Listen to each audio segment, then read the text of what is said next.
Hi, my name is Riley Stotzky, and I am a senior in the Science Research Program at Hampton Bays High School. Thank you so much for taking the time to learn about our research over these past 4 years in the program. Today, I will be presenting my research on influenza epidemiology in the United States from 2017 to 2018. When I started in the Science Research Program in the fall of 2016, I was excited to have the opportunity to dive deeply into a research project of my interest. At that time, West Africa was suffering from the Ebola outbreak. The world was also experiencing multiple cases of the Zika virus. These circumstances, along with my interest in global issues, led to me studying infectious disease epidemiology. As I developed my topic further, I chose to focus specifically on influenza epidemiology. This allowed me to study a topic that specifically relates to our community as we observe seasonal outbreaks of the flu. Influenza is a constantly evolving virus that evades long-term control measures. The international community also sees seasonal outbreaks, and that has allowed me to research a topic that has both local and global implications. I also chose to study flu spread by focusing on its epidemiology. Epidemiology is the study and analysis of the distribution, patterns, and determinants of diseases. This involves the use of phylogenetic trees. In order to explain what phylogenetic trees are, it is easiest to relate to something we should all have some familiarity with: family trees. For the purposes of this presentation, I will be using a family tree from the well-known television series Game of Thrones. As you can see, this is a family tree of the Stark family. It follows the basic family tree patterns of having the eldest relatives at the top of the tree and the younger ones at the bottom of the tree. Those that are more related to each other are closer together on the tree. If we simply rotate this tree, it becomes the format of a phylogenetic tree.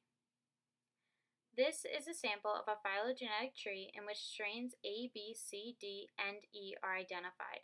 Phylogenetic trees show patterns and relations in the evolution of a virus. Time develops from the left end of the tree to the right end. In this specific tree, A and B are more closely related to each other than A and C are. In this presentation, I will be specifically focusing on my research question of whether there is a stronger emphasis on the spatial or temporal spreading on the mixing and evolution of influenza in the United States from 2017 to 2018. All of my research that I will be presenting today is under the guidance of my mentors at the Johns Hopkins Bloomberg School of Public Health.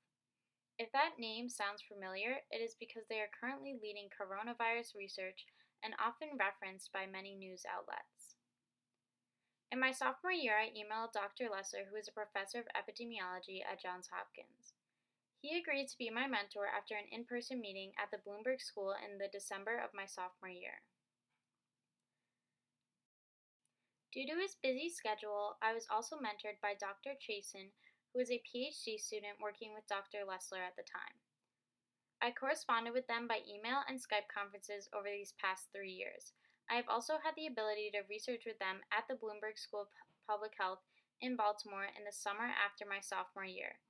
They have introduced me to many aspects of disease research and guided me through the process of developing my topic and research. They are both currently a part of the response to COVID-19. For my research on influenza, I chose to analyze the 2017 to 2018 flu season because there was a significant increase in cases that season.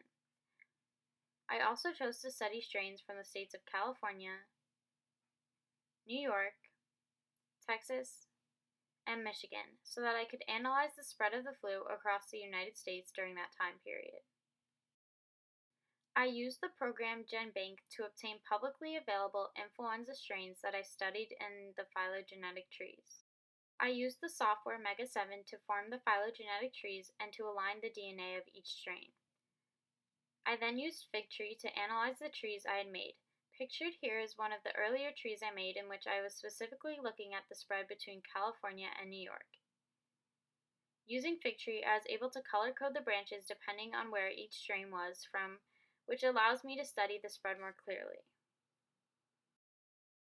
Today I will be presenting this tree.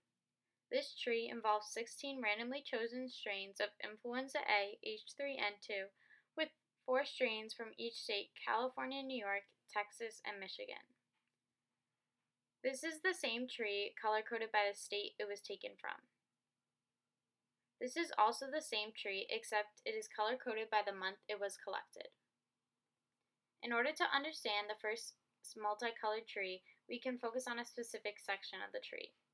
If we look at this zoomed-in section of the tree, it shows 4 strains that are more closely related to each other than they are to any other strains on the tree because they all diverged at the same point evolutionarily. This is the same section of the tree but color-coded according to the state it is from. Red for California, blue for New York, green for Texas, and purple for Michigan. As I stated before, this shows spatial mixing because these 4 strains are more closely related to each other than they are to any other strains on the tree that are from the same state. When we look at the tree as a whole, this pattern is also made clear by the green Texas strain at the top section of the tree that we were just looking at, compared to the green Texas strain at the bottom of the tree that also developed earlier on. This proves that there is spatial mixing in the development of this flu season. In other words, the flu didn't just evolve within specific regions or communities. Due to human migratory patterns such as airplane travel, the flu spread across spatial boundaries. For the other half of my research question, I looked at the same tree, but I color-coded the branches based on the data that strain was collected. All of the samples I randomly used in this tree were from the months stated here, which aligns with when we normally see the peak of flu season. I color-coded them along a gradient from dark blue to light blue, corresponding with the months I assigned to each color. The earliest strain was the one highlighted here, which is from July, and seen at the beginning of the tree, then September, October, November, December, January, and lastly, February. When compiled together, this shows a relative temporal development that is to be expected, in which most of the darker strains are seen earlier in the tree, and lighter strains seen later. When I color-coded this tree on Fig Tree, I reached the same conclusions of relative temporal development, which shows how the strain evolved throughout the flu season. The main conclusions that can be taken from this phylogenetic tree is that the flu is a constantly evolving virus and that it does not develop isolated in specific communities. It spreads throughout different areas of the country due to different human migratory patterns.